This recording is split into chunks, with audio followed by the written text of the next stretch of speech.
അതൊക്കെ ഉണ്ട് ഇടയ്ക്ക്, അതൊക്കെ ഇടയ്ക്കുണ്ട്. ഞാൻ ശബ്ദം കൺട്രോൾ ചെയ്ത് പുറത്തേക്ക് ആളിറങ്ങി, അവിടെ നിൽക്കുന്നവരെ പുറത്തേക്കാക്കി.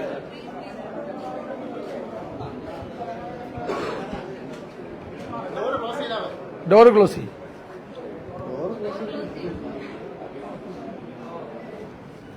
ഈ ബഹളവും കേൾക്കില്ല.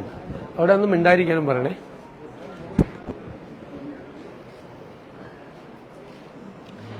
നാളെ സത്യപ്രതിജ്ഞയാണ് രാവിലെ 10 മണിക്ക്.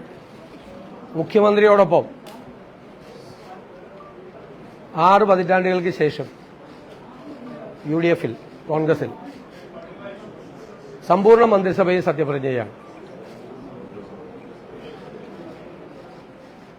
ഇന്ന് 20 UDF മന്ത്രിമാരുടെ ലിസ്റ്റ് ബഹുമാനപ്പെട്ട ഗവർണർക്ക് സമർപ്പിച്ചു. അപ്പോൾ നാളെ ഞാനടക്കം 21 പേര് സത്യപ്രതിജ്ഞയാണ്.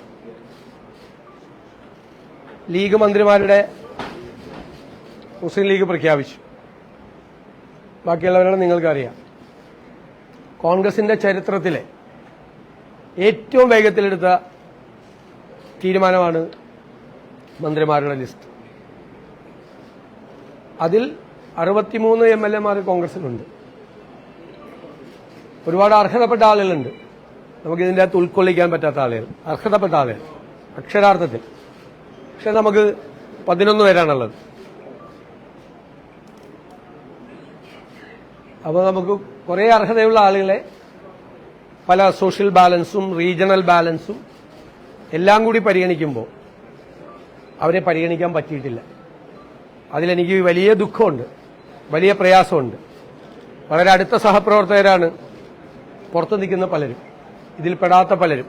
പക്ഷെ പല മാനദണ്ഡങ്ങൾ വെച്ച് കോൺഗ്രസ് പോലത്തെ ഒരു പാർട്ടി മന്ത്രിമാരെ നിശ്ചയിക്കുമ്പോൾ ഉള്ള ചില പരിമിതികൾ, ചില സാമൂഹ്യ യാഥാർത്ഥ്യങ്ങൾ, പ്രാദേശികമായ വിഷയങ്ങൾ, മേഖലയെ സംബന്ധിച്ച പ്രശ്നങ്ങളെല്ലാം അതെല്ലാം പരിശോധിച്ച് പ്രധാനപ്പെട്ട നേതാക്കളെല്ലാം കൂടിയാലോചിച്ചു AICCയുടെ അനുവാദത്തോടു കൂടിയാണ് ഇന്ന് 5 മണിക്ക് ശേഷം ഗവർണർക്ക് ഈ ലിസ്റ്റ് സമർപ്പിച്ചത്. ഞാൻ അവരുടെ പേര് വിവരങ്ങൾ ഞാൻ വായിക്കുകയാണ്. 20 പേരുടെ പേരുകൾ.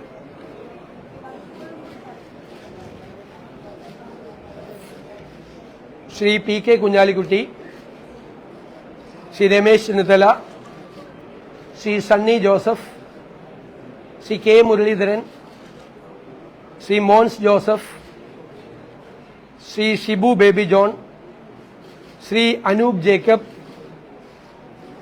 Shri CP John, Shri AP Anilkumar, Shri N Shamsuddin, Shri PC Vishwanath, Shri Roji M John,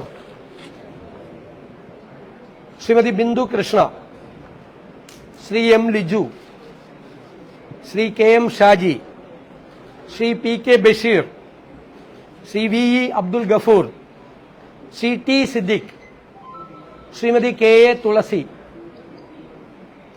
സനം യൂത്ത് കോൺഗ്രസ് സംസ്ഥാന പ്രസിഡന്റ് കൂടിയായ ശ്രീ OJ ജനീഷ്. ഇതാണ് 20 പേരുടെ പേര്. ആണല്ലോ. സ്പീക്കർ ശ്രീ തിരുവഞ്ചൂർ രാധാകൃഷ്ണൻ. ഈ സഭയിലെ തന്നെ മുതിർന്ന അംഗമായ ശ്രീ തിരുവഞ്ചൂർ രാധാകൃഷ്ണൻ സ്പീക്കറും ശ്രീമതി ഷാനിമോൾ ഉസ്മാൻ ഡെപ്യൂട്ടി സ്പീക്കറോ.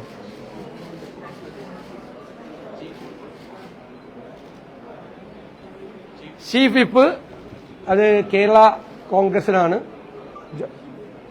അദ്ദേഹം ശ്രീ PJ ജോസഫ് സാർ അത് പ്രഖ്യാപിക്കും.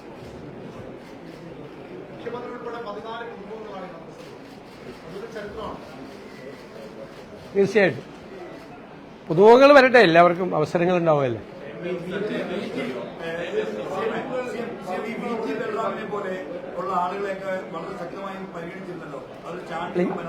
ഞാൻ പറഞ്ഞല്ലോ, ഇതിന്റെ അകത്ത് വരേണ്ട ചിലപ്പോൾ ഇതിൽ വന്ന പലരേക്കാളും അർഹതയുള്ള ആളുകളുണ്ട് പുറത്ത്. പക്ഷേ നമ്മൾ നോക്കുമ്പോൾ നമുക്കറിയാലോ, ഒരു പാർട്ടി ഇത് നിശ്ചയിക്കും. കോൺഗ്രസ് പോലത്തെ ഒരു പാർട്ടി തീരുമാനങ്ങൾ എടുക്കുമ്പോൾ സോഷ്യൽ ബാലൻസ്, റീജിയണൽ ബാലൻസ് ഇതൊക്കെ നോക്കണ്ടേ. അങ്ങനെ നോക്കുമ്പോൾ അർഹതയുള്ള 63 പേര് ജയിച്ചു വന്നിരിക്കുകയാണ്. ചരിത്രത്തിലെ ഏറ്റവും വലിയ വിജയമാണ്. അപ്പൊ അതില് കുറെ ആളുകൾ, എല്ലാവരും അല്ല, കുറച്ച് ആളുകൾ ഉറപ്പായിട്ട് വരണ്ട. പക്ഷെ 11 ഉള്ളു. 10 ഇതുവരെ ഉണ്ടായിരുന്നത് കോൺഗ്രസിന്, 11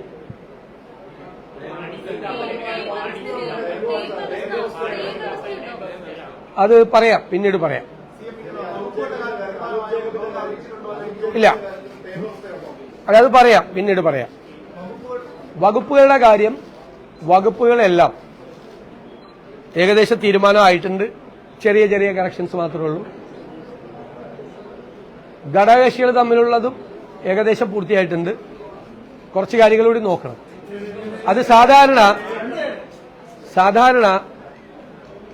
അത് സത്യപ്രതിജ്ഞയ്ക്ക് ശേഷമാണ് ഗവർണർക്ക് സമർപ്പിക്കാറുള്ളത്. നാളെ അത് സമർപ്പിക്കും. സമർപ്പിച്ചു കഴിഞ്ഞാൽ ഗവർണറുടെ അപ്രൂവൽ കിട്ടിയാൽ അത് ഗവൺമെന്റ് പ്രസിൽ കൊടുത്ത് ഗസറ്റ് നോട്ടിഫിക്കേഷനായിട്ടാണ് വരുന്നത്. പ്രഖ്യാപിക്കാറില്ല. അതാണ് അതിന്റെ കൺവെൻഷൻ.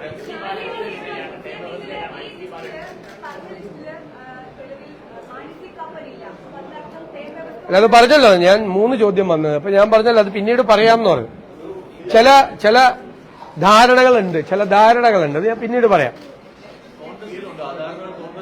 പറയാം, എന്തെങ്കിലും ഉണ്ടെങ്കിൽ പറയാം, അറിയിക്കാം.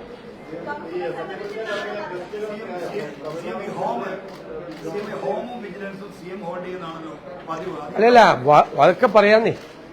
അതൊക്കെ നിങ്ങൾ ഗസറ്റ് നോട്ടിഫിക്കേഷനിൽ അടുത്ത വിസ്മയങ്ങൾ നോക്കിയോ.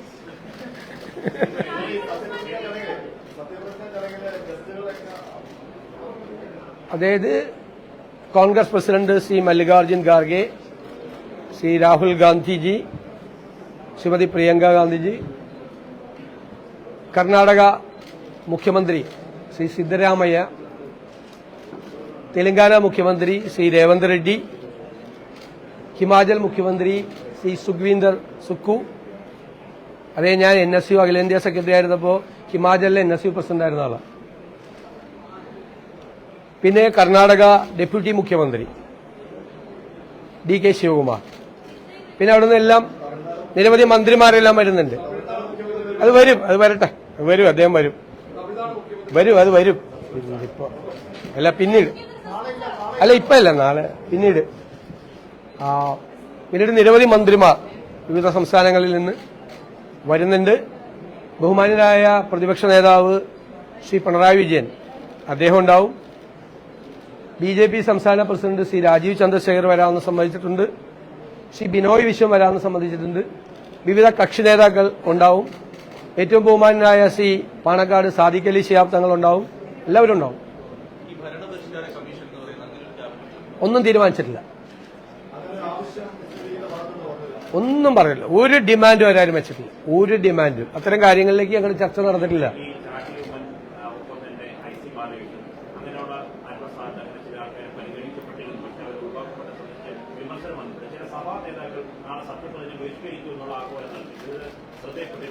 ഇല്ല, എന്റെ ശ്രദ്ധയപ്പെട്ടിട്ടില്ല.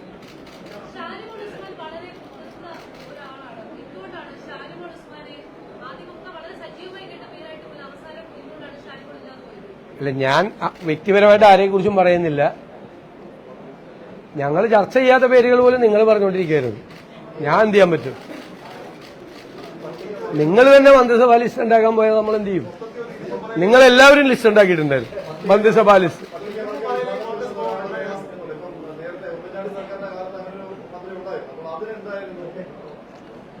കഴിഞ്ഞ മന്ത്രിസഭയിൽ പട്ടികജാതി മന്ത്രി ഉണ്ടായിരുന്നില്ല. അവസാനം ഉണ്ടായിരുന്നോ? ചരിത്രത്തിൽ ആദ്യമായി 2 പട്ടികജാതി മന്ത്രിമാർ വരികയാണ്. സമീപകാലത്തെ ചരിത്രത്തിൽ ആദ്യമായി കോൺഗ്രസ് മന്ത്രിസഭയിൽ 2 സ്ത്രീകൾ വരികയാണ്. ഒരു ഡെപ്യൂട്ടി സ്പീക്കർ നഫീസത്ത് ബീവിയെ കഴിഞ്ഞതിന് ശേഷം ഒരു ഡെപ്യൂട്ടി സ്പീക്കർ, മുതിർന്ന നേതാവാണ് നഫീസത്ത് ബീവി അല്ലേ, ഒരു ഡെപ്യൂട്ടി സ്പീക്കർ ഒരു വനിത കൂടി വരികയാണ്. ഒന്നും ശ്രദ്ധിച്ചില്ല.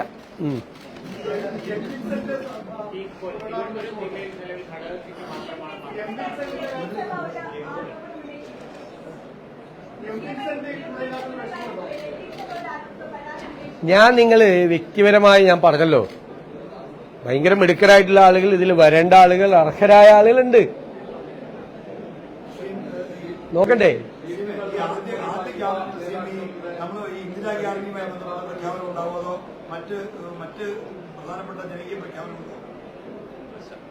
ക്യാബിനറ്റ് കഴിഞ്ഞിട്ട് നിങ്ങളെ കാണും, തീരുമാനങ്ങൾ പ്രഖ്യാപിക്കും. നമുക്ക് നോക്കാം, നമുക്ക് പരിശോധിക്കാം.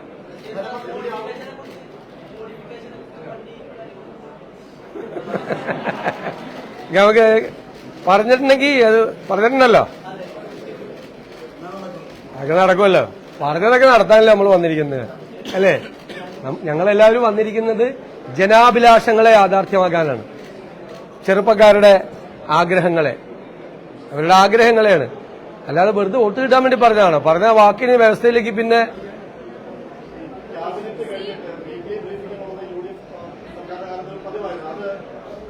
നോക്കാം, നമുക്ക് ആലോചിക്കാം. എന്തായാലും ഞാൻ നിങ്ങളെ കാണാതെ പോണ ആളല്ലല്ലോ.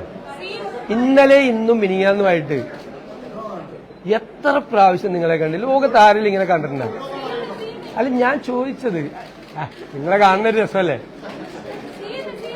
നിങ്ങൾ എന്നെ വിമർശിക്കുകയും വേണം. നിങ്ങളെ വിമർശിക്കുകയും വേണം, തെറ്റുകളെ ചൂണ്ടിക്കാണിക്കുകയും വേണം.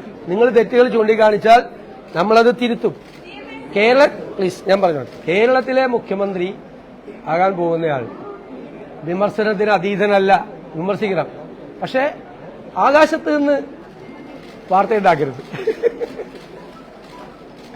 വാർത്തയുണ്ടാക്കി കഴിഞ്ഞാൽ ഞാൻ പിന്നെ അതിനെന്തിനാ മറുപടി പറയണം? നിങ്ങൾ സത്യസന്ധമായും വിമർശനാത്മകമായും നാട് നന്നാകണം എന്നുള്ള ആഗ്രഹത്തോടു കൂടി നിങ്ങളുടെ ഇടപെടലുകളെ സ്വാഗതം ചെയ്യും, നിങ്ങളുടെ വിമർശനങ്ങളെ സ്വാഗതം ചെയ്യും. കറക്റ്റ് ചെയ്യാൻ പറ്റാവുന്ന കാര്യങ്ങൾ കറക്റ്റ് ചെയ്യും. മാധ്യമങ്ങൾ ഒരു കറക്റ്റീവ് ഫോഴ്സായിട്ട് കൂടി മാറണം എന്നുള്ള അഭിപ്രായക്കാരൻ.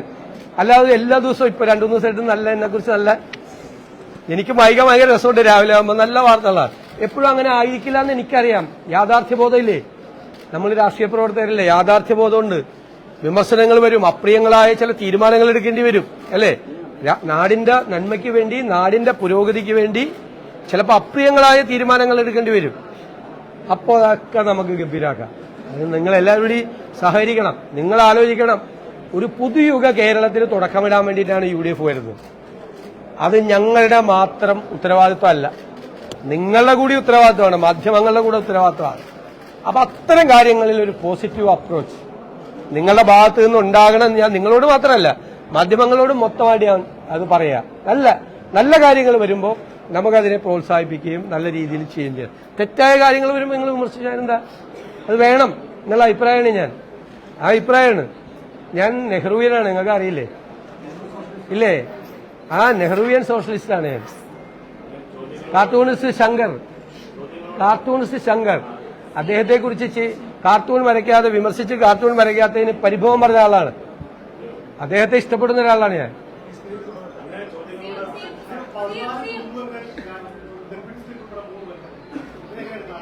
അതല്ലേ, ഞാനത് പറഞ്ഞു. അതൊക്കെ അപ്രീഷിയേറ്റ് ചെയ്യപ്പെടേണ്ട കാര്യങ്ങളല്ലേ? ഞാൻ പറയാം, കുറവുകളുണ്ട്. ഞാനത് സമ്മതിക്കുന്നു, കുറവുകളുണ്ട്. പക്ഷെ ഒരു പാർട്ടിയല്ലേ തീരുമാനം എടുക്കുമ്പോഴുള്ള എങ്ങനെ അതൊക്കെ ഓരോരുത്തരുടെ ശൈലിയാണ്. ഞാൻ അദ്ദേഹത്തിന് ഇതിനെ വിമർശിക്കുന്നു. ഇപ്പൊ എന്തിനാ അദ്ദേഹത്തിന്റെ ശൈലി അതാണ്, എന്റെ ശൈലി അതല്ലെന്ന് നിങ്ങൾക്ക് അറിയാലോ. ഞാൻ അതിൽ നിന്ന് സംസാരിക്കില്ല നിങ്ങളോട്.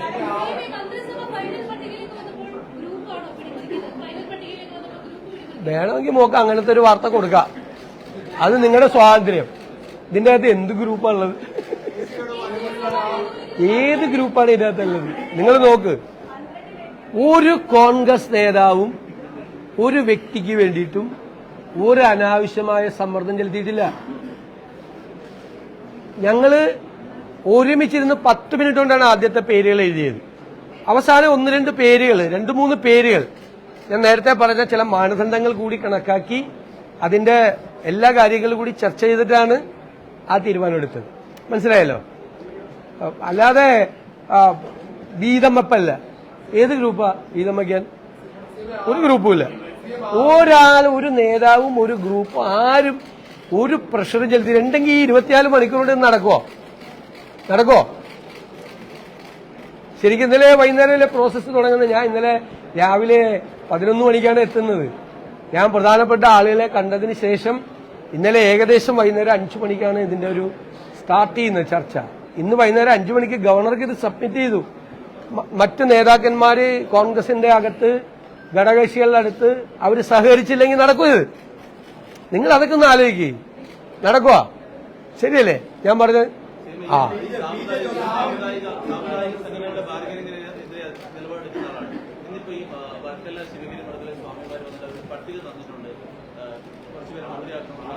അവരെ എന്നെ കണ്ട് എനിക്ക് അനുഗ്രഹം തരാൻ വേണ്ടി വന്നതാണ്. ഒരു പട്ടിയം തരാൻ വന്നല്ലോ. അതെനിക്കറിയില്ല. എനിക്കൊരു പട്ടിയം എന്റെ കയ്യിൽ തന്നിട്ടില്ല. അവരെന്നെ വന്ന് അനുഗ്രഹിച്ചിട്ട് പോയി. ഞാൻ അവിടെ ചെല്ലാന്ന് പറഞ്ഞു ശിവഗിരിയിൽ എന്ന് പറഞ്ഞു. അപ്പൊ അവർക്ക് തീർച്ചയായിട്ടും ആഗ്രഹങ്ങൾ ഉണ്ടാവും എല്ലാവർക്കും, അവരെ കൂടെ പ്രതിദാനം ചെയ്യുന്നത്. ഞാൻ ചോദിക്കട്ടെ, നിങ്ങൾ എടുത്തൊന്ന് നോക്ക്. ഇതിന് മുമ്പുണ്ടായിരുന്ന UDF മന്ത്രിസഭയിൽ ഉണ്ടായിരുന്നതിനേക്കാൾ കൂടുതൽ അംഗങ്ങൾ കൂടി ആണോ? പിന്നെ ഈഴവ സമുദായത്തിന്റെ ഉദ്ദേശിച്ച് നിങ്ങൾ പറഞ്ഞത് പ്രാതിനിധ്യം കൂടി. പിന്നെ മുഖ്യമന്ത്രിയേക്കാൾ വലിയ ശ്രീനാരായണീയൻ ആരാളുള്ളത്? ഞാൻ ഭയങ്കര ശ്രീനാരായണീയനാണ്. ഞാൻ ശിവഗിരി അദ്ദേഹത്തോട് പറഞ്ഞു, എനിക്ക് ആദ്യമായിട്ട് 5ാം ക്ലാസ്സിൽ പഠിക്കുമ്പോൾ ഒരു സമ്മാനം കിട്ടിയത്. അത് ഗുരുദർശനത്തെക്കുറിച്ച് ഉപന്യാസം എഴുതിയതാണ്. 5ാം ക്ലാസ്സിൽ പഠിക്കുന്നു. ആദ്യത്തെ സമ്മാനമാണ് കിട്ടിയത്. പിന്നെ എന്താ വേണ്ടത്?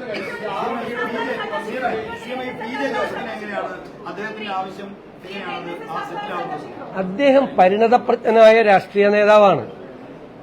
കഴിഞ്ഞ തെരഞ്ഞെടുപ്പിൽ 2 സീറ്റ് കോൺഗ്രസിന് വിട്ടുതരാൻ സൗമനസ്യം കാണിച്ച രാഷ്ട്രീയ നേതാവാണ്.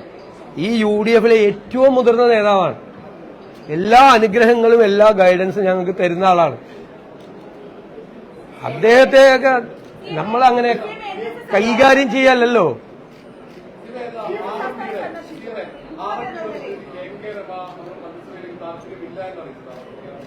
ഇല്ല, അവര് UDFിലുള്ള കക്ഷിയല്ലല്ലോ, UDFിൽ പുറത്തു നിൽക്കുന്ന കക്ഷി.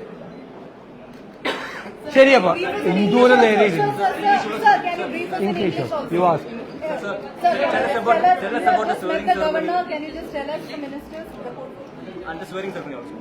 all the mics are here. All the mics are here. Everything is here, sir. You just have to read. Okay. Yeah. There is no need to tell the name. Please.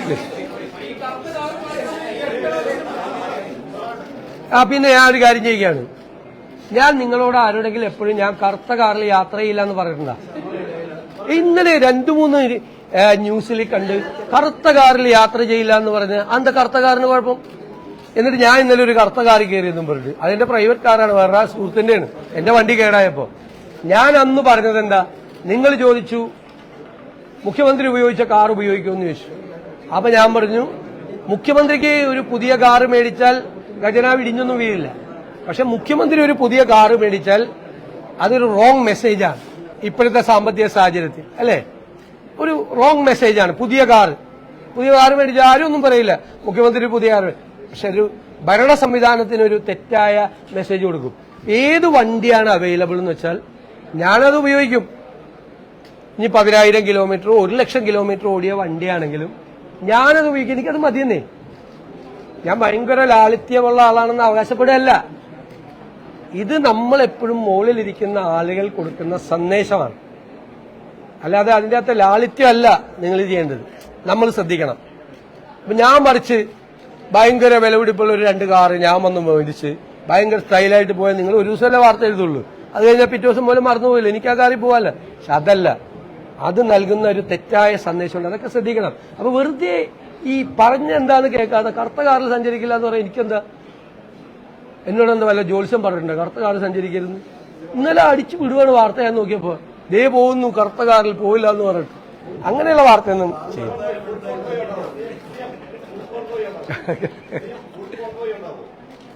അതൊക്കെ ഞാൻ പറഞ്ഞല്ലോ, ഫുൾ കോൺവോയ് വേണ്ട എന്ന്. Police ഞാൻ escort കൂടി വേണ്ടെന്ന് പറഞ്ഞത് സമ്മതിച്ചില്ല. പോലീസ് 3 വണ്ടി കൂടുതൽ കോൺവോയിൽ. നേരത്തെ പരാതികൾ 30-40 വണ്ടികൾ, ആംബുലൻസ് ഒരുപാട്. അത് ഞാൻ അദ്ദേഹത്തെ കുറ്റപ്പെടുത്തിയല്ല. Z+ കാറ്റഗറിയാണ് മുഖ്യമന്ത്രി, Z+ കാറ്റഗറിയാണ്. അപ്പൊ അത് യൂണിയൻ ഗവൺമെന്റും ഒക്കെ അത് ശ്രദ്ധിക്കുന്നതാണ്, അത് പറയുന്നതാണ്. പക്ഷെ ഞാൻ ആലോചിച്ചെന്താന്ന് വെച്ച് കഴിഞ്ഞാൽ എന്റെ പ്രായത്തിലുള്ള എന്റെ പൊളിറ്റിക്കൽ പശ്ചാത്തലമുള്ള ഒരാൾ മുഖ്യമന്ത്രിയായി വന്നു, ഒരു 10-30-40 വണ്ടി കൂടി റോഡിൽ കൂടി പോകുന്നു. ഞാനാണ് റോഡിൽ നിന്ന് ആ കാഴ്ച കാണുന്നതെങ്കിൽ ഞാൻ എന്തു വിചാരിക്കുമെന്ന് ഞാൻ ചിന്തിച്ചു. എനിക്ക് ദേഷ്യം തോന്നും, എനിക്ക് നിരാശ തോന്നും, എനിക്ക് പുച്ഛം തോന്നും, എനിക്ക് പരിഹസിക്കാൻ തോന്നും, എനിക്ക് ചിരിക്കാൻ തോന്നും, വല്ലാത്ത ദേഷ്യവും വരും. ഇല്ലേ? ഇപ്പൊ ഞാനാണ് വഴിയിൽ റോഡ് ബ്ലോക്ക് ചെയ്യുമ്പോ കാത്ത് എന്റെ വണ്ടിയായിട്ട് ഞാൻ കിടക്കുവാണെങ്കിലാ, നിങ്ങൾ ആരെങ്കിലും കിടക്കുവാണെങ്കിലാ, 5 മിനിറ്റൊക്കെ ആവാം, അരമണിക്കൂറായില്ല, 1 മണിക്കൂറായില്ല, എവിടെയൊക്കെ പോകേണ്ട ആളല്ല, അതൊന്നും വേണ്ടെന്ന് പറയും. അത് ഞാൻ ആ വഴിയിൽ നിൽക്കുന്ന ഒരാളായി, അല്ലെങ്കിൽ ആ പോലീസ് സ്റ്റോപ്പ് ചെയ്തിരിക്കുന്ന അകത്ത് ഒരു കാറിലിരിക്കുന്ന അത്യാവശ്യത്തിന് പോകേണ്ട ഒരാളായി ഞാനൊന്ന് സങ്കല്പിച്ചു നോക്കി. അപ്പൊ ഞാൻ എടുത്ത തീരുമാനമാണത്.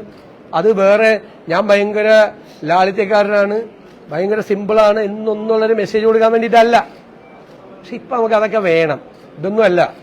ഞാൻ പണ്ട് ഓസ്ട്രേലിയയിലെ മെൽബണിൽ പോയപ്പോൾ ഒരു ഷോപ്പിംഗ് മാളിൽ നിൽക്കുമ്പോൾ അവിടുത്തെ ഡിഫൻസ് മിനിസ്റ്റർ ഒരു കാറിൽ വന്ന്, അദ്ദേഹം ഭാര്യയായിട്ട് വന്ന് ഡ്രൈവ് ചെയ്ത് വന്ന് ഷോപ്പിങ്ങിന് പോണ ഞാൻ കണ്ടിട്ടുണ്ട്.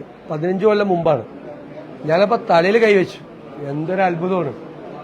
ഞാൻ ഇപ്പൊ ആലോചിക്കുന്നത് അങ്ങനെ പോകാൻ പറ്റുന്ന ഒരു കാലത്തേക്ക് നമ്മുടെ കേരളം കൂടി വരട്ടെ എന്നാണ്. ഏത് വേറെ സമരവും പ്രശ്നവും തടയലും പിടിയിലും ഒക്കെയുള്ള സംസ്ഥാനമാണ് കേരളം, അല്ലേ? അതൊക്കെ കൊണ്ടായിരിക്കാം മന്ത്രിമാരും മുഖ്യമന്ത്രിമാരും സംരക്ഷണവും പിന്നെ പലതരത്തിലുള്ള ഇന്റലിജൻസിന്റെ റിപ്പോർട്ടും ഒക്കെ കൊണ്ടാണ്. ഞാൻ എനിക്ക് മുന്നിലിരുന്ന ആളുകൾ കൂടുതൽ വാഹനം ഉപയോഗിച്ച് തെറ്റു പറയില്ല. അവരൊക്കെ പല സന്നിഗ്ധ ഘട്ടങ്ങൾ കയറി ആ സ്ഥാനത്ത് വന്ന ആളുകളാണ്. അവരുടെയൊക്കെ ജീവിതത്തിൽ പ്രതിസന്ധികളും വെല്ലുവിളികളും ഒക്കെ ഉണ്ടായിട്ടുണ്ട്. ഇനി ഞാൻ പിണറായി വിജയനെ കളിയാക്കി പറഞ്ഞതല്ല, ഞാൻ പറയില്ല അങ്ങനെ. അദ്ദേഹം വേറൊരു ഞാൻ വന്ന സാഹചര്യത്തിൽ വന്ന ആളല്ല.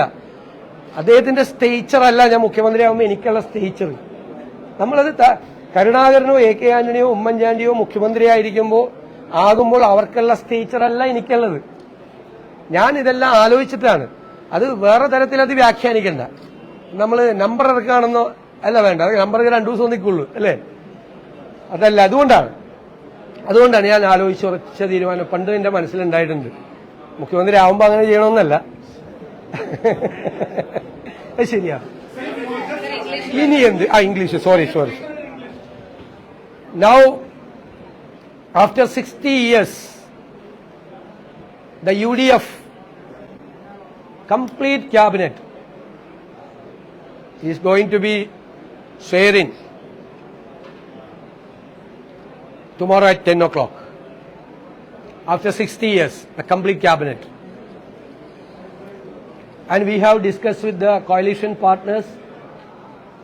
We have interacted with all the Congress leaders within the party, and we are very much delighted to say that we have completed the entire process within 24 hours, which is the fastest one in the history of Kerala. This is because even after the election, the team UDF is team UDF itself. The leaders are respecting each other. But I know that Congress is having 11 cabinet ministers. We have 63 MLAs. There are so many persons now not in the cabinet. Those who are more eligible than many others. But unfortunately, we have to consider the social balance, the regional balance, and women representation, the Dalit representation, many things. So we are not able to include all the eligible persons in the cabinet. We have included 2 members from the SC community. There are 2 women in the cabinet, 1 deputy speaker also. 3 women are accommodated in this case. We have done our maximum. So I expect all of that support from the media side also.